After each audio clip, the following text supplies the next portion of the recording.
देखें जी, माशाल्लाह से एम्ब्रॉयडरी तैयार मुकम्मल हो गई है जी। और अभी मैं आपको दिखाता हूँ जी। ये देखें जी, इसके काफ हैं और ये इसके साथ बैन पड़ा हुआ है जी।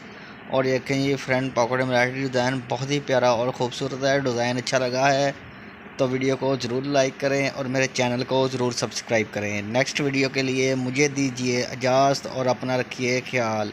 अल्लाह हाफिज़।